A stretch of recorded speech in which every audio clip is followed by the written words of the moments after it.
Hey everyone, welcome to Wondering Jews with Mijal and Noam. I'm Noam. And I'm Mijal. And this podcast is our way of trying to unpack those really big questions being asked by Jewish people, by non-Jewish people, about the Jewish story, about the Jewish people, about the Jewish state often, about Judaism. We absolutely don't have it all figured out, but we try to learn together, to wonder together. As we say every week, we really enjoy hearing from you, so please send us questions, suggestions, feedback. Email us at wanderingjews@unpacked.media. That's wanderingjews@unpacked.media. So listen, today's conversation is with our close friend, with Haviv Rettig Gur, and our conversation today is going to be about anti-Semitism. Now, here's what I want to say about anti-Semitism to start. For one, I want to say that there is a major problem and challenge with anti-Semitism in the United States of America. I just recently read a statistic from AJC, from the American Jewish Committee, which says that roughly 77% of American Jews said they feel less safe as a Jewish person in the United States because of the October 7th attacks, with 9 in 10 saying that anti-Semitism in the U.S. has increased since that fateful day. That is 90% of people feeling that way. And I got to say about all of this, I didn't want to speak about anti-Semitism, and I'll tell you why. I for lots of reasons. Let me list them. Number one, I fear it's being internalized into Jewish identity too much. The anti-Semitism is becoming part of Jewish identity. And so speaking about anti-Semitism bothers me. Number two, I fear non-Jewish people are relating to Judaism in terms of simply reducing it to anti-Semitism as opposed to appreciating Judaism. Meaning, when non-Jewish people think about Judaism, they're thinking about, oh, we need to reduce anti-Semitism. And that's how they're thinking about Jewish identity, and that bothers me as well. There's so much that Judaism has to offer. Number three, I don't like associating my identity with feeling scared or being a victim. I don't like that. I don't want to think that way. And when I think of the world of Zionism, in many ways it was a retreat or a reaction against that to say we're not going to be a victim. So I don't like that we talk about it so much. Number four, I'm annoyed that people bicker about what constitutes anti-Semitism. And that has almost replaced the conversation about anti-Semitism and how it's been experienced itself. Meaning the conversation about what is anti-Semitism has replaced the conversation of anti-Semitism itself, of the experience of anti-Semitism. And I want to say one story as it relates to that, and then I'm going to get into conversation with Mijal and Haviv. I'm going to be the host here. Mijal and Haviv are going to be the experts, and we're going to have a conversation with the two of them. But I want to share one story, which, Razy, my wife, and I were in Chicago recently. We had a remarkable event, Unpacking Israeli History live show with Michael Oren. Lots of people there, hundreds upon hundreds of people in the theater. We were walking around the city of Chicago, and Eyal, my son, was wearing a kippah publicly. And my wife and I were looking at each other. He was publicly in the city of Chicago, just strolling the streets wearing his kippah. And we asked ourselves, should we tell him to stop wearing the kippah publicly?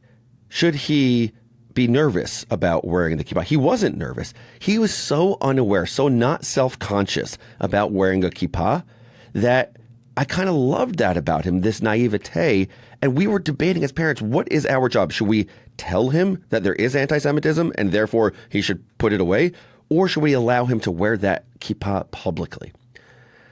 These are the things I'm thinking about as it relates to anti-Semitism. This is what I'm thinking about. But Mijal had said to me, we're going to be doing things a little bit differently. She said, we're not here to vent or to give marching orders. We're here to understand because so many people feel destabilized right now. And while we can't make that go away, we believe there are deeper ways of thinking that might help anchor us. So the goal here in this conversation with Mijal, with Haviv, is to explore, not to resolve. So this is what we're going to be doing. I'm going to be the host, Mijal, Haviv. You're my dinner guest right now. And I want to ask the two of you to think with me about this. Is that cool? Awesome. Okay. Haviv, cool no, I object. No, you object. Classic you. Always objecting. Jews, right? Israelis. Jews, Israelis, could go either way. Mijal, let me start with you here. You were insistent we speak about this, first of all, with Haviv. Why? Yeah, and I had to do some convincing, Noam, like you just said. You did. Yeah, I mean, I think that in nearly every single conversation that I have, wherever I'm traveling, everybody just wants to talk about anti-Semitism because there is a very visceral fear, like you expressed, that we are all feeling. And even as we have this intense desire to kind of understand what's going on, I find that a lot of the discourse that happens publicly, especially on social media, is a sort of like outrage, kind of like, discourse, which makes sense. There's a lot of outrage, a lot of anger that exists.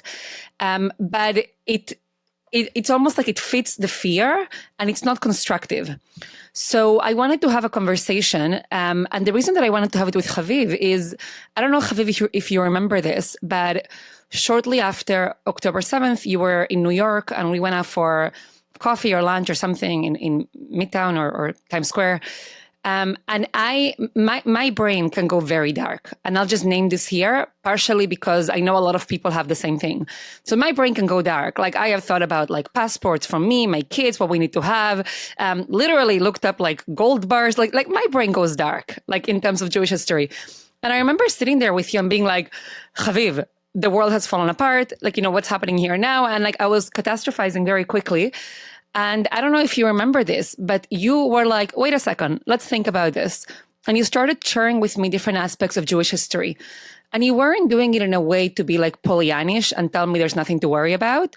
But you were actually asking me like, let's think a little bit more thoroughly about this and let's situate things in a historical context. So I wanted us to have a conversation with you, Haviv, in which we talk to each other, and part of what I always value from you is how you bring in frameworks that give a certain historical grounding and that help us situate ourselves better in our current moment.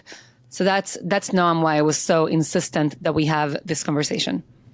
I appreciate that. Haviv, do you feel good about that representation and providing these frameworks? You feel ready for that? I remember going out to lunch. I remember we talked about a whole bunch of things affecting sort of the modern politics in this moment and October 7 and American Jews. And but we are the strongest Jews who have ever lived, and we are certainly up to this moment. And I think one of the scary things about anti-Semitism for American Jews specifically, and this is in the annals of Jewishness, this is unique to American Jews, and that's a wonderful thing because they have never really experienced the real thing. And the real thing in some pieces and places, not throughout, it isn't saturated America, but has come back, has come forward. And Americans just don't know why. They don't know what it is. And why would someone be an anti-Semite? That's such a silly, stupid thing to be. How could so many people fall for it?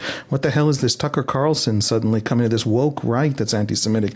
How could irrational, obsessive hatred and blaming victims for anti-Semitism itself? And what you just described, Noam, the conversation on anti-Semitism has become a conversation about whether something should be called the weaponizing of anti-Semitism by those dastardly Jews. How could that just take over everywhere suddenly? And we know how, and we know why, and there's tremendous research, and we know where anti-Semitism comes from. But for American Jews, it's a new experience. So there's a shock. That's a wonderful thing to say about America. But I got to tell you, Haviv, and this reflects, Noam, to what you said at the beginning about Eyal and the kippah. I grew up in South America until I was 12 years old, and I have pretty strong memories of my time there. And I remember it was very obvious. I'm one of 7 children. I have 4 brothers. I grew up in an observant home. Every man wears a kippah. And we my brothers and my dad, they had a uniform. Like they wore a kippah at home, and then they had their cap ready whenever we would leave the house. So there was something there that was like very obvious for us. My kindergarten I remember that there were attacks with swastikas and we had to evacuate it. My family lived in Argentina throughout the AMIA bombing. I remember growing up when I lived in Montevideo, moments in which people in cars would like scream at us ugly things when walking to shul. And what I remember the most is that we weren't shocked by it. It was almost like the price of doing business. It's like, this is what it means to be a Jew. And we were, thank God, mostly safe. We had heavy security. But it was not surprising. And there's something to me, it's interesting, Haviv, what you're saying. Like, I think that the American Jewish experience has been so fabulously exceptional that a lot of what we are sensing right now is just absolute surprise about things that Jews around the world have been pretty used to. Are you saying that the American Jewish experience is unique right now is because the American Jewish experience has been lulled into a sense of complacency, arrogance, exceptionalism? What's the right word? When you describe your experience, Mijal, it's not. I just described my son's experience and frankly my experience growing up also in the United States of America. I didn't throw away my kippah when I was going outside. I did not. I know I'm wearing a hat right now. That's because I'm wearing an Unpacked hat. But I did not do that. I mean, sometimes when I travel, I wear a backwards hat because that's how I travel. Sorry, but that's not the way I thought about things. So, what is it? Has the American Jewish world been lulled into something? I don't know. I don't want to, use the word like arrogance. No, I think it's very natural. I think I know I'm going to go somewhere else biblically for a second, but when you look at the scroll of Echa, which talks about the destruction of the temple. Lamentations. Lamentations, thank you. But some of the most tragic moments is when you describe somebody who was wealthy, who was secure, who was happy, who had children, who had everything. And then suddenly that gets taken away. And there's something there that is almost like descriptively, it feels more painful than if you had nothing and you continue to suffer. So I think that I am not going to say that there was an absolute illusion. I do think that America in many ways has been exceptional and has broken the patterns of Jewish history or what we expected from Jewish history. So now there is this element, and Haviv, you can agree or disagree with that, but now there is this element of I think it's a lot of confusion and shock. And I'll say one more thing here that I've been thinking about. I was speaking with a friend of mine, a former colleague, Dr. Ilana Steinhain, and she shared with me some really interesting philosophical papers that speak about how much individuals cannot stand uncertainty, right? To the extent that there has been suggestions that human beings are more likely to assume the worst and to almost like insist that they know things are the worst they can be, to catastrophize over uncertainty, because being in this place of not knowing just feels so destabilizing. So I think there's like this right now, I think the American Jewish experience is characterized by a tremendous amount of uncertainty and of trying to figure out where are we right now? Is this, again, the binaries that are being used, which I don't love, is this the end of a golden era? Is it the beginning of one? Are we still in one? This and that. But that's, yeah, go ahead. Do you agree with Michal's take on that? Do you think that the American community has been lulled into something, or from an Israeli's perspective, how do you see it? No, I don't think it's been lulled at all. I think it was absolutely correct. America has been totally safe. And Jews have walked around looking however weird way they wanted to look in absolutely almost any community in America, and lived their lives and had their, and there was always some kind of low level, some people anti-Semitic in some ways, sometimes imported from abroad, but it was so marginal, and all of society was so deeply rejecting of it, that to be an anti-Semite was to be anti-American. It was to be a weirdo. It was to be a social outcast, and Americans never had a need. There was never this kind of destabilization in society, felt throughout society, that was causing great ruptures and great rebellions. And those are the times, those are the places that restore what a professor of mine, Manuela Consoni at Hebrew University, who I'm going to get this wrong. I apologize, Manuela. I was in her classes 15 years ago, so I don't know if she'll remember me, but she runs the Vidal Sassoon Center for the Study of Anti-Semitism, I think, at Hebrew University. That's I think, what it's called. She talks about a mythological machine where you have symbols about Jews. They're greedy, they're powerful. You have this historical repetition of events, a blood libel, so it'll always make sense to. And this mythological code, this ideological code, is brought out when you need an explanation for major disruption. So societies that have very good social mobility, societies that are economically stable, they just don't produce anti-Semites. It's like you won't find. It's not interesting. It's a stupid person's weird obsession. America never, ever, ever needed anti-Semitism. And by the way, when did it have anti-Semitism? 20s and 30s, when it was anti-immigrant sentiment. And it was also about Chinese immigration. It was also about Japanese immigration. It was also about Catholic immigration, Irish, Italian, Polish, etc. So what's happening now is this mythological machine now talking again, finding in a secular way, in a political way, Jews are blamed for capitalism or globalization or migration or COVID. There was a lot of anti-Jewish stuff going on around COVID. It's a sign of something deep happening to America for the first time. And if you understand that, look, a vote for Trump. It took the New York Times quite a few years after Trump's even win to seriously begin to explore why someone would vote Trump.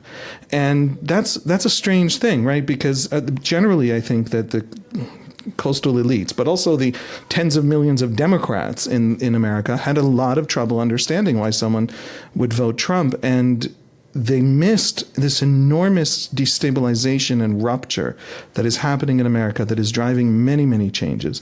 One of these rebellions is this brand new anti-Semitism that's back. So American Jews are absolutely right to have no idea what this is about, to not be able to predict it because they had never experienced it. They weren't missing it. They weren't naive. And they're right now to think that there's now something there that's new in the American experience. My friends who are from the former Soviet Union or from other parts of North Africa and the Middle East, they laugh. they laugh at us. They're like, what's wrong with you? Do you really think that there's some carve out of Jewish history that is different in the United States of America? There is an ontological reality, folks, that what you just said, Haviv, that Manuela, is that their name here, Professor, taught you, that there are reasons why these sorts of things happen throughout Jewish history. And I'm reminded of, I think it was Rabbi Yehuda Amital, the former head of the yeshiva of Har Etzion in the Gush, in the West Bank, who lamented the fact that every single time Zionist people got upset about anti-Semitism in the world, and that there was anti-Semitism that drove their Zionism, he's like, are you silly? Do you really think that there's not going to be anti-Semitism? You thought Zionism would kibosh anti-Semitism? There will always be anti-Semitism. That's not why you need Zionism. Zionism is a value in and of itself, not related to anti-Semitism. You're so naive to think that Zionism would somehow end anti-Semitism. That can't be what drives your Zionism. So I'm wondering how the two of you think about that point. Like you said, Americans haven't been lulled into it, but if the rest of world history, when you look at Addis Ababa and you look at Kyiv and you look at, all other places throughout the world, why, like, yeah, come on. Like, have you two not experienced friends who have said to you, Americans have been so naive? Yeah, I mean, I'm Israeli. I mean, everyone I know thinks Americans are naive. That's what I'm saying.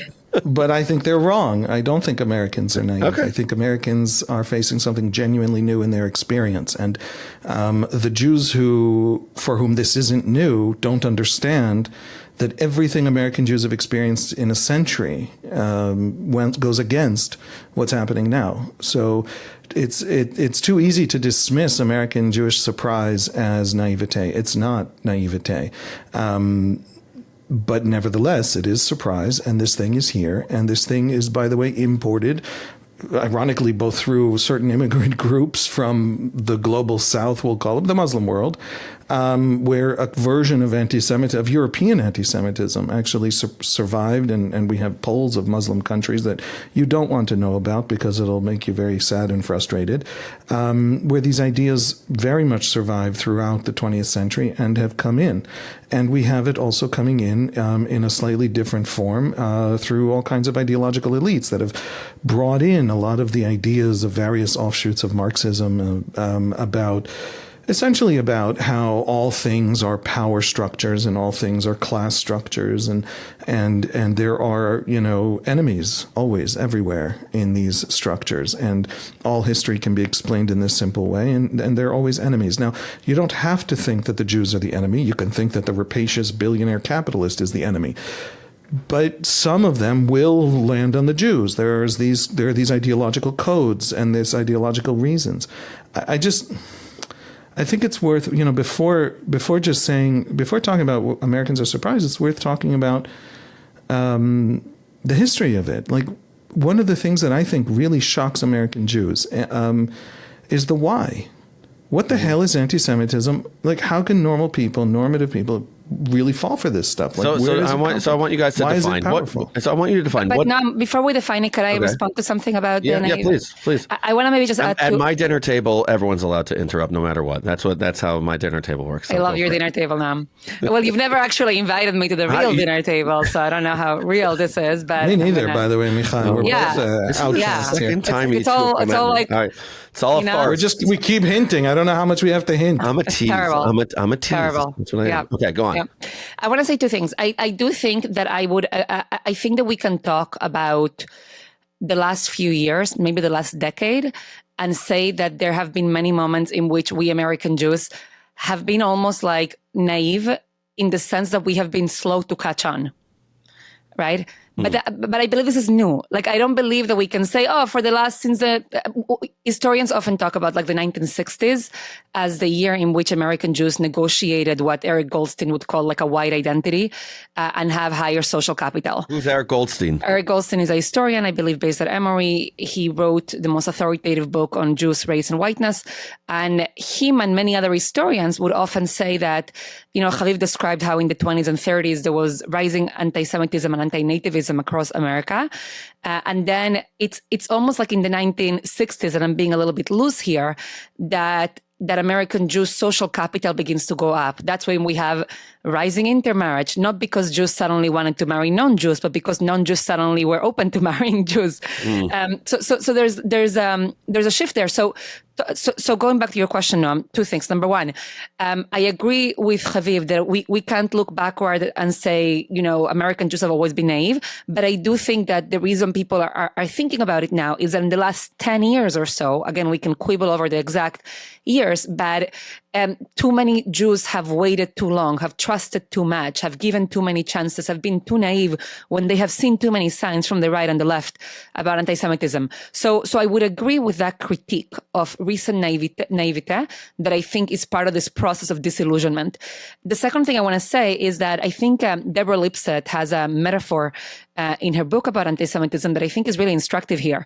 And let me take a step back. Noam, historians are divided in the way they think about anti-Semitism. I would broadly classify them as those who believe anti-Semitism is a hatred like all other hatred. So we can talk about racism, about anti-Semitism, about sexism. And those who say, no, there's something like unique about the way anti-Semitism functions that we have to look at it like in a very particular way. So Deborah Lipset, when she talks about anti-Semitism, one of the metaphors that she gives is that it's like, I hope I'm pronouncing this right, but it's like the virus of herpes. Am I saying this right? Nailed it. You nailed the herpes reference. Thank you. Yes. Thank you. So from what I understand, what she means by this is that the virus is present in the biological organism. It's present in the body, right? But it's only when it's under great stress, like Haviv was mentioning, society is suffering, that it will have an outbreak. So that to me, I found that an important metaphor because it helps explain kind of like the way you were saying, Noam, like the presence that it has had, how resilient it's been across time and space. But it also helps explain the fact that when there isn't stress upon the organism, it almost like quiets and goes away. So I think there's something there that I find really helpful to think with about both the eternal presence, but not always the eternal manifestation. I just came up with a great new slogan to stop anti-Semitism. Want herpes? No, me neither. So stop anti-Semitism. I think you nailed it. I think that was it. That was it, right? Like we're gonna end it just like. You don't want herpes. You don't want anti-Semitism. You should have it as a T-shirt in your airport, That is a great outcome of this conversation. That's it. We're done, right? I think that's it. Okay, but beyond the conversation about herpes and anti-Semitism, I want to understand, and I want you to talk to me like a 10-year-old. I was gonna say 5-year-old, but like a 10-year-old. I find when we talk about what anti-Semitism is, this is part of the problem. I said it at the beginning of our conversation, where I was like, well, everyone, like, there's a debate. What constitutes anti-Semitism? And then everyone's waiting. I just go to the conferences and people are like, and this big scholar gets up and they say, I'm going to define for you what anti-Semitism is. And people start like taking notes. And they're like, oh, here's what anti-Semitism is. I now know what it is. And I look at that and I'm like, wait, that's the problem. That's part of we have to like struggle with coming up with a definition. Well, Mijal just gave us the two different schools of thought within the historical world, within the historians' worlds. But what is anti-Semitism? Could you just give me a way to just conceptualize it and help me understand it? Sure. On one leg, as the Talmud says. So even what Mijal quoted from Deborah Lipstadt has this suggestion that there's something essentialist, that it's built into Western society or Eastern, so say Islam or Christianity, or that it will never not go away. It's part of the curse of the Jews in exile. It's the Jews talk about it this way, and I think they should be allowed to talk about it that way because it certainly feels that way. But we actually know what anti-Semitism is, and we know a tremendous amount about it, and there's something different between anti-Semitism and other hatreds. And it sometimes operates the same, but it sometimes has these unique features that are unique to anti-Semitism. It begins in a very particular place and a particular time, and all anti-Semitism since then is part of this same lineage. And that beginning really is basically religious, and it is Christianity. There was some anti-Jewishness in the Roman Empire. There was some yuck Jews among the Egyptians in the ancient world, but it really begins as a system of thought in Christianity. And the reason is, in early Christianity, is very obvious. The Messiah came, the Son of God, to fulfill the Jews' own narrative of redemption, own story of redemption. And guess what? The Jews did not accept it. And that's a huge hole, gaping hole at the heart of early Christianity that Christians were constantly worried about and thinking about. And when you read, for example, St. Augustine, who is famously this brilliant, fascinating philosopher from Carthage, what is today basically Tunisia, who writes all about love and all about universal love. And then suddenly he gets to the Jews and he says, we must oppress them for all time as a sign to my people, to Christians. They rejected Christ and they're going into exile, and they have to suffer in that exile until the coming of Christ or their own acceptance of Christ.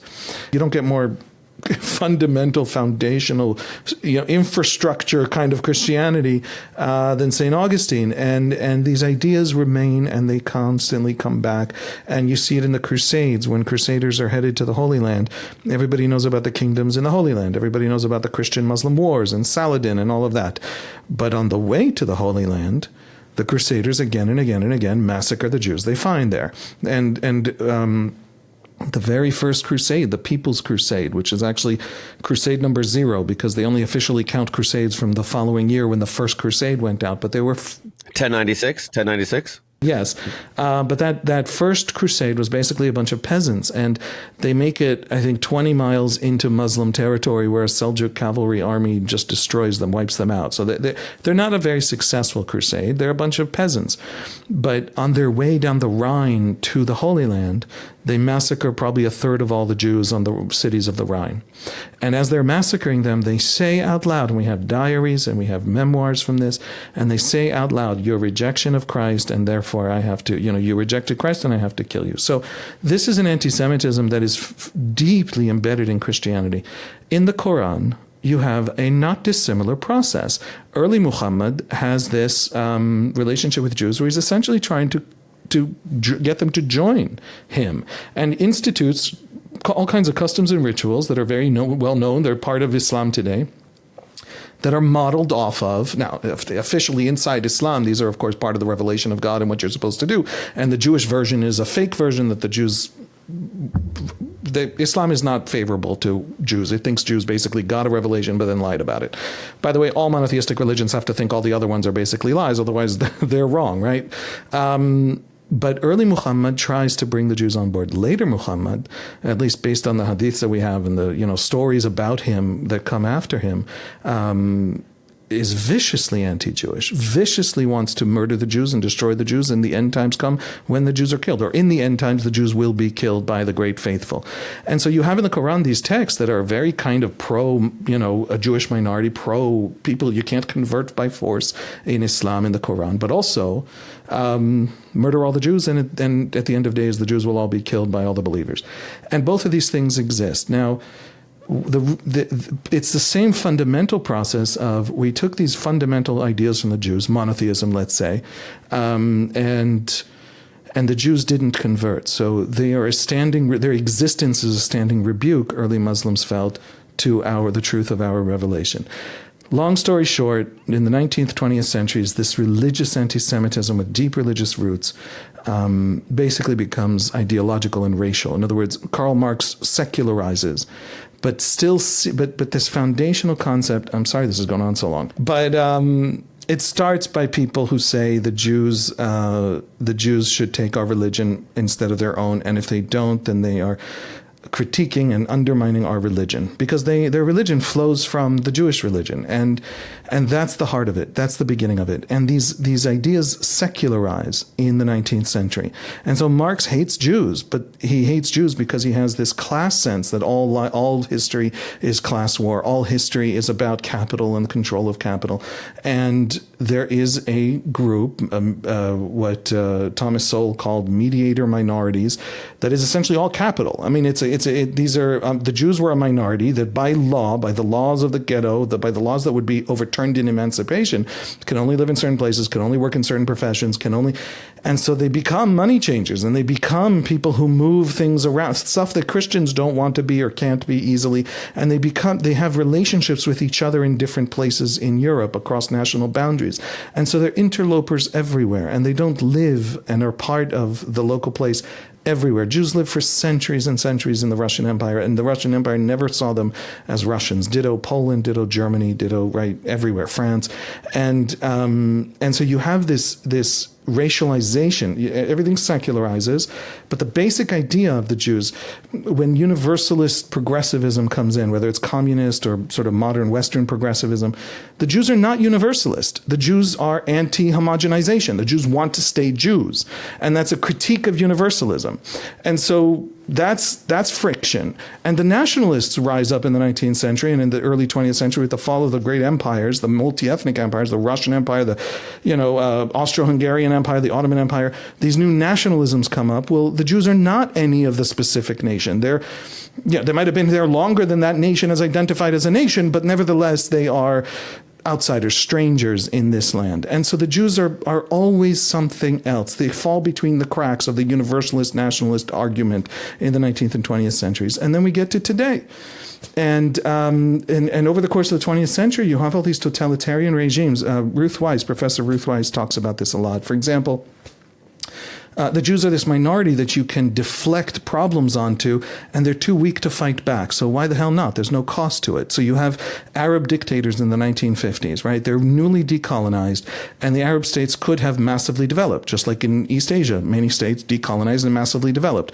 But they needed a deflection from their own failures and their own weaknesses, and there were these Jews. And so they just they organized Arab politics around the destruction of Israel, around the talking about that when the Egyptian state radio talked about the destruction of Israel in the 50s, they talked about Jews. They did not talk about Zionists or the state itself or everybody having citizenship everywhere, universalism. Anyway, I'll just finish. This stuff has now made it into progressive universalist, higher sort of elite academia in the United States. And a lot of these basic models are there. So you have the idea that Israel oppresses Palestinians, for example, through military rule in the West Bank is an entirely legitimate conversation, and there's a real problem, and it is kosher and not ever in any way anti-Semitic to come to Jews and say, hey, let's talk about Israel and the problems and the injustices. The idea, which is always attached to it in elite academic discourse, that the entirety of the Middle East would magically fix itself if only the Jews stopped being evil, is classic anti-Semitism. The early Christian idea is that the Jews, by rejecting Christ, stand in the way of the redemption of the world. And Marx looks at Jews and says, these are the globalist capitalists who stand in the way of the dictatorship of the proletariat and the universalism that will result after it, and therefore stand in the way of the redemption of the world. Hitler looked at the Jews and said, these are the conspiracies, whether from right or left, that stand in the way of the redemption of the world. And now there's this conversation about Zionism, where when you go to the Columbia campus and you see a T-shirt that has like a T-shirt that says everything is Palestine, police violence in St. Louis is Palestine, climate injustice or whatever, inequality in income, all is Palestine. Ultimately, all things are intersectional with all other things. So focus on Palestine. What they mean is Zionism, and what they mean by Zionism, and they might not even know they mean it because they don't know any of this history, is Jews. The Jews once again stand in the way of the history of the world. So the idea, and this is foundational, and you heard it in the State Department for 50 years. The Arabs cannot develop, and the Arabs cannot move forward, and the Arabs cannot become competent states because there's this irritant of Palestine just stuck in Arab discourse and Arab psychology. The irritant is the idea that the Jews stand in the way of the redemption of the world. So anti-Semitism is this one thing. Incidentally, if you have a Jewish neighbor who is terrible and you dislike him, and from disliking him you say, because I don't know what, he stole your cow, I'm imagining a Talmudic thing, I don't know if anyone has a cow today in America's suburbs, but you say, all those Jews are greedy. That's not anti-Semitism. That's just this banal prejudice that you could have against any neighbor, against the Irish, against the Italians, against your black neighbor. That is not the unique thing of anti-Semitism. If you come to the conclusion that the Jew somehow keeps you down and stands in the way of the redemption of the world, Mazel tov, now you're an anti-Semite. That was a sweeping history of anti-Semitism. Mijal, I want to know, do you want to add anything to that? Or, yeah? Maybe I'll just add two things. Well, first of all, for your question, Noam, I do think I want to acknowledge that it's a very complicated question for parents about how to speak about this to our kids. I know, Haviv, it sounds like you figured it out with your 11-year-old. But I've had to figure out how to speak with my 80-year-old about this and how much to share with him. And I've tried to say, I've gone in different directions. Sometimes I've spoken about envy, right? When you have like a small group that does certain things, because that makes a lot of sense to him. And sometimes I've made it sound illogical. And yeah, I'm just naming that my mind went into that. Maybe the other thing I would add, it's interesting, Haviv, so you just made a distinction between what you're calling just like good old prejudice against the other, and the unique aspect of anti-Semitism that is conspiratorial, in which Jews stand in the way of redemption. I would add here just an additional layer to what you said, and it aligns in some ways and not others. I think that we can also divide anti-Semitism between those who hate Jews qua Jews. You know what I mean? Like, it's like you're Jewish, doesn't really matter what you say or do. And those who hate like Judaism, which means, I'm just naming this because partially it explains the phenomenon of anti-Zionist Jews, in my opinion, which means for some people, Jews can be redeemed if they go against Judaism, right? So if for those folks in Colombia, Javier, with those T-shirts, I'm assuming if you join them and you say Israel is evil, then they would kind of say, okay, now you've been redeemed. You're one of the good, you've converted, right? And for others, it doesn't matter. It's just like a Jew is a Jew is a Jew. Doesn't matter what you say. Some have compared this to like the Purim model, the Hanukkah model. What are those models? Sorry. Thank you for stopping me. Yeah. Purim model, you can say Haman didn't care what any Jew thought or said. There was no escape. It's kind of like the racial model in which the Nazis did not care what you said, what you thought. If you have Jewish ancestry, you will be, liable for that. The Hanukkah model, and I would argue here a lot of Christian anti-Semitism has been this way, is a model in which, if Jews became Hellenized, right, they were able to escape persecution. It was about forcing Jews to give up what I would argue is Judaism. Again, that can be debatable by historians, but and for many Jews across history with Christianity, with some exceptions, like in Spain with the pureza de sangre laws, like laws around racial purity, blood purity. But most often, if Jews converted to Christianity, they got a get out of jail free card. So they were able to escape anti-Semitism by rejecting Judaism. So to me, that's also like a really important distinction that helps us understand the pressures we're facing. And I would argue that part of what's complicated about this moment in America is that we are seeing a resurgence of both. simultaneously. And that's partially what is confusing about this moment, which is why now we're bickering. And last thing I'll say is the bickering gives me a little bit of hope. Like, as long as we are bickering this intensely, things have not gotten so bad.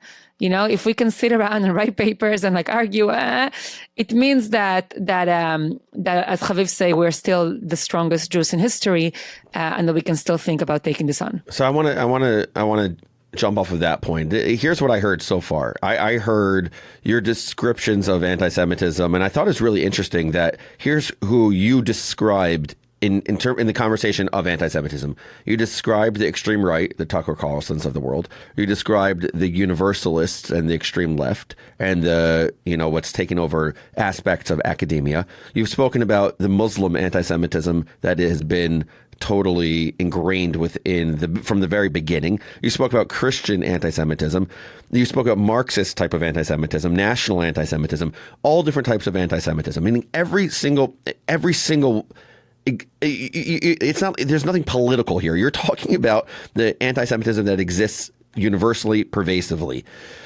You also said something interesting, Haviv. You said, it's okay, by the way, to be upset about the policies that Israeli government and the Israeli army has with Palestinians in the West Bank. That's not being anti-Semitic. Here's how you framed everything so far. I want you now to help me, as a guy who just, gave you some awesome appetizers and now is bringing out the main dish. I want to know, is there precedent in Jewish history that could allow us to think that, there is a good way to respond to all of this? What do you think about that? Is there a precedent in Jewish history, and are you confident we could take this moment on? Every single part of this moment has happened before, all of it, except for one part. In 1144, in a town called Norwich in Britain, a young boy was found dead, and nobody quite knew, authorities didn't know who had killed him. And a priest, a Catholic priest who was born a Jew and converted to Christianity, named Theobald of Cambridge, came forward and said, I was born a Jew. I want to tell you that the Jews conspire every year to kill a Christian boy for their ceremonies, and William died through this. The Jews draw lots in France every year to do it. And the local authorities didn't believe him because everybody knew the Jews. They were sitting around, everybody could see them. That sounds a little crazy, but the story spread, and it spread like wildfire. And over the next few centuries, Jews would be massacred more or less routinely because of this blood libel that the Jews conspire each year to kill Christian children. And it changed a little bit to put their blood in matzot to, it was many children and sometimes one children, but the idea was born with a Jew. And it was born with a specific kind of Jew desperate to escape. What people don't understand about the ideology of Zionism, of anti-Semitism, and I want to get to Zionism as a response, the ideology of anti-Semitism is that it is powerful and it is psychologically intense, and living under it is exhausting. And so you have now a turn of this anti-Semitic idea to Zionism. This happened in the Muslim world very early on. The Jews and Zionism are the source of all failure in the Muslim world, and in the Arab world especially. And this isn't all Muslims. This isn't maybe even most Muslims. But we have data on this. I mean, when you ask about global conspiracies run by the Jews, and you poll that question in Algeria, you will get more than 90% agreeing that there's global conspiracies by Jews to keep the Arabs down and to control the world. And that's true throughout so many parts of the Muslim world, even the parts of the Muslim world that have no Jews in them. And so this idea that the Jews stand in the way of our redemption, and the Jews who experience it can't live under it. Herzl was so bothered by this intensive rising anti-Semitism in Vienna, the election of a mayor on an anti-Semitic platform, get rid of the Jews of Vienna, was his platform in 1896, I think. Yeah, Karl Lueger. Right? Yep. Herzl early on said, look, guys, there's a solution to anti-Semitism. What if we all just convert? He literally said, what if all the Jews walk into the public square of Vienna and en masse convert to Catholicism? And he went to Zionism when he realized even that won't work. The Inquisition in Spain was not against Jews. It was against converts to Catholicism who we can't really trust because we all know that Jews are secretly, right? The Inquisition was about checking conversos and seeing if they're actually really truly Christian or secretly still Jewish in their homes. And so there is no thing the Jews can do, the Zionists argue, to escape it. And therefore the only escape from being this cartoon character in the morality play running around in the anti-Semite's head is to go away and be our own thing in our own place. That essentially is the Zionist argument. Now, all other Jews in the Eastern Hemisphere are dead, right?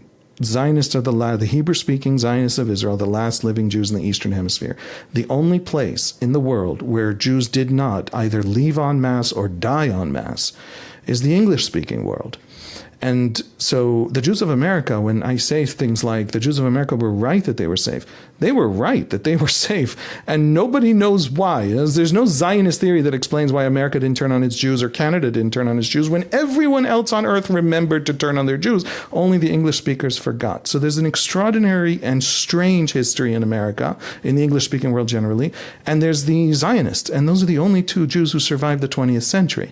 And so, looking forward, I think that when the discourse about Zionism now and the fact that this is all back, our societies are being destabilized. All of them are being destabilized by social media algorithms, by cable news 40 years ago. I mean, that was driving in the United States and in Britain and everywhere else, polarization, by an economic world nobody understands anymore because everything has become digital. Value doesn't make any sense. What does Google produce that it's worth hundreds of billions? Or, you know what I mean? Like, it's this whole world has seemed to have gotten out of the hands of people. Is this the hopeful part? Is that the hopeful part, what you just said? No, wait. So, I mean, what's driving the anti-Semitic spread now of these old ideas that really Americans never were interested in? And the answer is that you have engagement algorithms on social media that favor extreme content. The more extreme, right, the better. You have anonymity on social media that makes socially unacceptable things perfectly easily, decentralized and distributed. You have virality that decontextualizes a critique of Israel into just a critique of child murdering. How many people say Israel child murders? Not people who didn't give a flying about Yemen, the Yemeni war starving 85,000 children to death 6 years ago. They talk constantly on the internet and repeat as a refrain about the child murdering. Haviv, can I ask something though? Because one of your first statements in our conversation was to say, we are still the strongest Jews in history and we are going to take this on. Or we can't take this on. And I have like my own kind of like feelings around this, many of them inspired by religious perspectives. But I'm curious for you, when you say we are the strongest Jews in history and we can't take this on, what informs you saying this? Are you drawing from historical precedents in which Jews have taken this on? Are you what are the theories or sense of knowledge that draw you? The first step is to say, this is real. And your anxiety and your fear is not stupid and not shallow and not, just Jewish reaction to, classically Jewish reaction because you haven't gotten with the program. And if you were a young person, you'd understand. The first thing is to say what is now happening, the virality of this anti-Semitism, because it's ideological code and not an argument. It's not producing any text. All it's producing is memes, and the memes are flooding our lives everywhere. And if you're a young person right now on TikTok, you're constantly facing the taunts, the quips, the pictures, all this viral stuff, and it's about Jews and it's about Zionism, and it always tilts into Jews. The anger part of the anger is at Jewish strengths. In other words, the place where anti-Zionism and anti-Semitism intersect is in the idea that Jews don't get to claim victimhood, even if they're hated, right? There's this idea that progressives advanced that what do you do if you're a progressive who thinks about, the Black Lives Matter movement, and you discover that it isn't just white people or Asian people or Latino people who sometimes are racist. Also, black people can sometimes be racist. And they developed an ideological answer. And the ideological answer is that racism is prejudice plus power. In other words, you're not a racist if you don't have the power to execute it. Racism becomes something real and dangerous and ideological only if it's embedded in the power structure. And so if you want to take away the power of the Jewish claim to victimhood as these ideas advance now in the elites, you just say the Jews are powerful. Now, how do we know they're powerful? Zionism? How do we know they're powerful? Right? There's not so. That's number one. That's number one to admit this is happening. So anti-Semitism always claims massive Jewish power, but there's a difference, and here's the difference. Now there's massive Jewish power. Yep. In other words, if they come for us, they want to say the problem with anti-Semitism isn't that it's going to hurt Jews. The problem with anti-Semitism is that it is both a signal and a driver of massive decline and collapse in your society. What academia has allowed to fester, and everywhere where you find these ideas, you also find a total monoculture.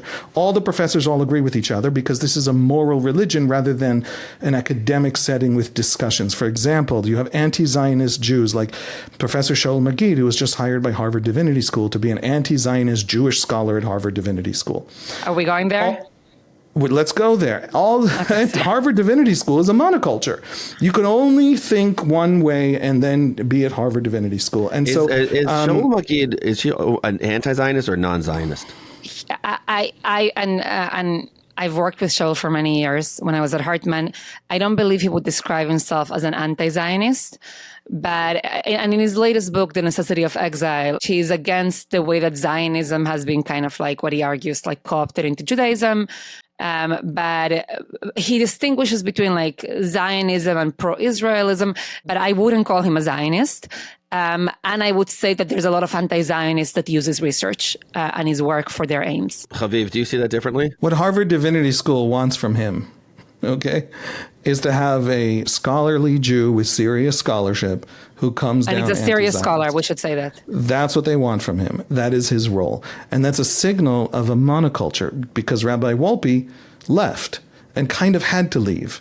And so the exchange of a Wolpe for a Magid is basically the story of how you police this kind of ideological monoculture in the American elites. The point is, this stuff is exactly what it's always been. And let me just say, but there's a difference, which is that Jews can shrug it off. Jews can look at it and say, screw you. And Jews can actually stand up and say, there are no more bad endings. So if you guys want to decline in this way, if you guys want to go insane in this way, feel free to. We no longer have to worry about it. When Vienna organized itself around anti-Semitism in the 1890s, Vienna began a slow decline into Nazism. But if that happens today, the Jews no longer have to be terrified because they have somewhere to go. So your answer is that Zionism is a great antidote to anti-Semitism, but Walter Russell Mead, also a great historian writer, makes the argument that the number one problem of anti-Semitism is it leads to the decline and the corrosion of your own society, and that's why it's an incredibly dangerous thing for society. But Mijal, I want you to just share with me just a last thought. You just wrote a really compelling piece in the Free Press, and I want to know if there's anything in that article that relates to our conversation that you want to share or help us just wrap this conversation up with. Yeah, I wrote about the work of a scholar called Simon Ravidovich, who one of the essays that he wrote have kind of like been obsessed with for like the last decade. And he's writing this. He was a philosopher, historian. He grew up in Poland and Germany, and then got to go to England in the 1930s. And from there, like watching the Holocaust, watching his, in-laws being murdered. And he wrote this magnificent essay that was probably a lecture beforehand, in which he speaks about the freedom to be different. And, it's awesome. Read the whole thing. We'll put the link to my own article in the show notes. But maybe just for this conversation, I'll tease out a couple of things. For him, the explanation for anti-Semitism is really hatred or fear or intolerance of difference.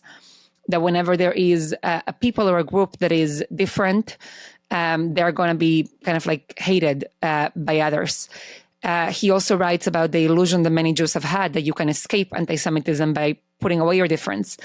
The other thing that he writes, which I find very powerful, is he's almost like demanding a certain like Jewish, he doesn't say the words Jewish pride, but basically saying like own your difference. Like don't be afraid of it, even if they're murdering you. It's worthwhile. It's what makes you you. It's fabulous. And in addition to what you're saying, Haviv, you just spoke about, I think what you articulated is Jewish power as a response to anti-Semitism, or at least holding on to Jewish power and not needing to be liked as long as we can have power to protect ourselves. Ravidovich adds to this a sense of Jewish mission, of actually knowing who we are and knowing that we stand for something that the world really, really needs, which to me is almost like the religious response to anti-Semitism. Going back, Noam, to your question about like, what am I telling my 80-year-old? But a lot of the response that I have seen in many places is that we have to confront this on the one hand through power and policy, and on the other hand, through doubling down and telling our children that what they have is magnificent and is precious and has survived thousands and thousands of years across the globe.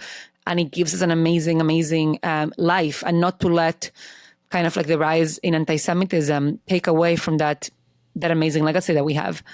So that's something that I'm holding on to right now. I'll say just one more thing. The question that I think is up in the air for many people, and Haviv, it's something that neither you nor I kind of like touched on, but a big question that exists like in the social media policy world, like in the fighting against anti-Semitism world, is there any strategy that can change hearts and minds, right? Because when we speak about power, we're speaking about like policy, safety, resources, security, right? A way to kind of like fight back.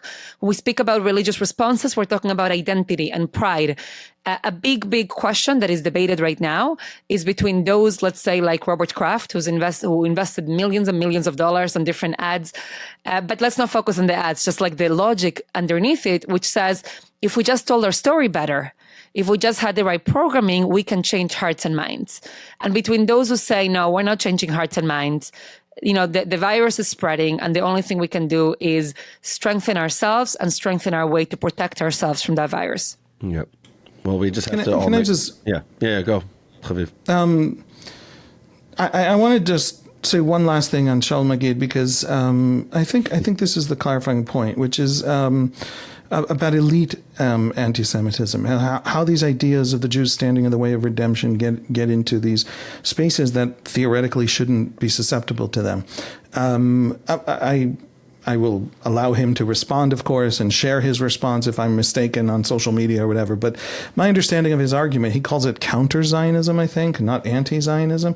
Basically, he argues that Israel should have been created because it was a necessary response because there was this massive persecution and all the Jews were dying, right? Now, to me, that's it. We're done. The debate about Zionism is over. He's a Zionist. He just said it. But then he says, but Zionist ideology or Zionist ideas evolved into a very repressive and illiberal and unequal Israel. Now, why isn't that just a liberal Zionist who says we need Zionism, but Israel has problems that we have to fix, including serious problems we disagree with in Israeli society?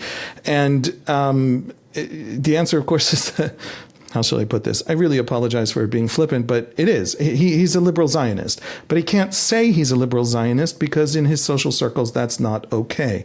And so he then has this massive Jewish concept of, exile and exilism and diasporacism and how Judaism was really born in a deep sense in exile and all this stuff. And it's all fascinating. It's all interesting. It's all kind of cool to learn.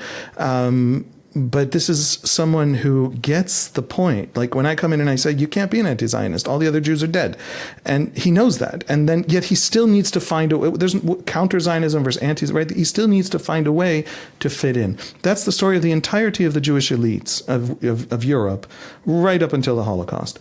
American Jews are actually peasants, the great-grandchildren of peasants who fled because all the Jewish elites stayed in Europe through all the collapse into anti-Semitism. And so elites have a much harder time seeing this because they're much more invested in social capital that elitism gives. And so they're kind of stuck there. So my reading of Jewish anti-Zionist intellectuals in America today and the young activists who follow them is exactly that, is that old story of, and I hope America never goes so anti-Semitic that they'll be proven mistaken, because that's what happened to Europe. But here's the point about Zionism. The hatred of Jews used to be functionally because they were weak. They were really useful. Ruth Weiss talks about this. You could turn on them and there'd be no cost. They couldn't do anything to you in response. The hatred of Jews today, especially the hatred of Zionism, is no longer serves that function because, for example, in the Arab world, hatred of Israel and hatred of Zionism, the Jews suddenly hit back hard. In other words, it began as this excuse for our problems and mistakes, and we dump it all on the Jews, and we say that as soon as we destroy the Jews, everything will be fixed in the Middle East.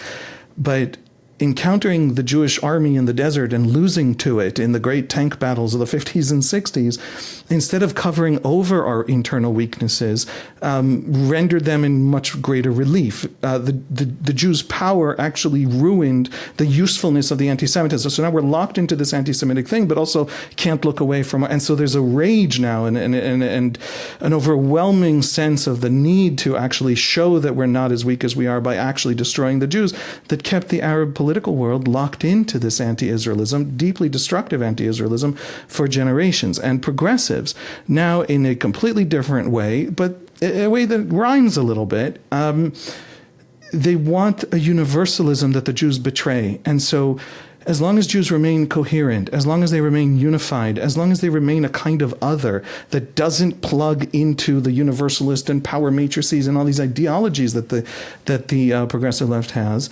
they will continue to defy, and the social ostracism that they're trying to deploy, especially against young Jews on college campuses, won't work for all of them. And so there'll always be this thing that they can't. And so the Jews are powerful today. American Jews are the largest, most organized, most wealthy, most influential diaspora community there's ever been. And they live in an America that still profoundly and almost entirely welcomes them. And not just welcomes them, feels they're part and parcel of America's own self. And so the anti-Semitism in the Arab world, that version of it, encountered Jews who do not get rolled over anymore, don't get massacred on the way to the Holy Land. They will fight, and they will fight hard, and they will fight better than you. And your very weaknesses that drive your anti-Semitism are why the Jews will also win. And the anti-Semitism of that elite kind that existed in Europe and has been imported by some American elites is encountering also, I think, Jewish communities that are waking up in a massive way. You have double-digit percentages, different polls show it in different ways, of Jewish college students going back to Jewish institutions on campus that they were never going to go to, of Jews saying 30% of American Jews, something like that, say they became October 8 Jews. They became Jews who came back to a sense of Jewish community and looking for Jewish institutions and communities. So anti-Semitism has gone all wrong. Zionism hacked history, and anti-Semitism now makes Jews stronger instead of weaker. And that's I think, the fundamental thing to know about this moment. Mijal, I want you to you're someone who's worked closely with Professor Shaul Nagid. I don't know him personally. I want to know a very quick take from you on this. Yeah, I'll just say it's awkward because I think I don't like talking about people who are not kind of like here to respond. And Shaul, I worked with him for nearly a decade. He was very generous with me, a mentor in many ways, and he's somebody whose scholarship I have learned a lot from. And who's a very generous person. And I've never had, he loves being a Jew and Judaism, and has a certain sense of Ahavat Israel that love of the Jewish people. A lot of people in the anti-Zionist camp don't have. And I don't, Haviv, I think that his work in Meir Kahane shows that he's not a liberal Zionist. He believes that Zionism is almost like poisoned from its inception. So it would always end in Meir Kahane. It's almost like he rejects the possibility of the, I think you're saying that he's saying that, but doesn't actually mean it. But I do believe he's a true believer in that way, even as I am. And I'm saying all this not to defend his appointment. I actually think that what Harvard did, and I'm annoyed at Harvard here and angry at Harvard, is awful. A campus that has been, very legitimately and plausibly shown to have allowed for anti-Semitism to fester and anti-Zionism to fester, to make such a prominent hire of somebody that Zionist students are not going to him, right, to speak with. And part of what just drives me nuts is that if you look at any other kind of minority group, whether religious or ethnic, a university would never have done that. So I just want to name that, and I think it's a terrible thing what Harvard did. What I'm hearing, but also my own feelings. So maybe I hope I'm not projecting, Mijal, onto you what you're saying. But it's a message to Jews that they don't get to be victims, because in the power architecture of the progressive worldview, they don't get to be victims. They're white, or whatever other word they use to describe people who don't get to. It's either that ideologically, Haviv, or it's like a practical political message of saying we have money from Qatar. You know what I mean? We are going to almost place our bet on a different power source. and we are going to take this, like we're going to strengthen our prestige and power by joining like an anti-Trump coalition, right, and fighting the president. And this is part of that. Like we don't care about this. We are going in this one direction. It's doubling down. So there you have it. This is my conversation, my dinner table conversation with Haviv and Mijal.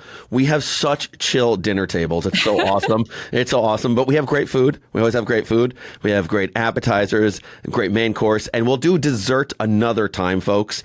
Dessert will be a different sort of conversation.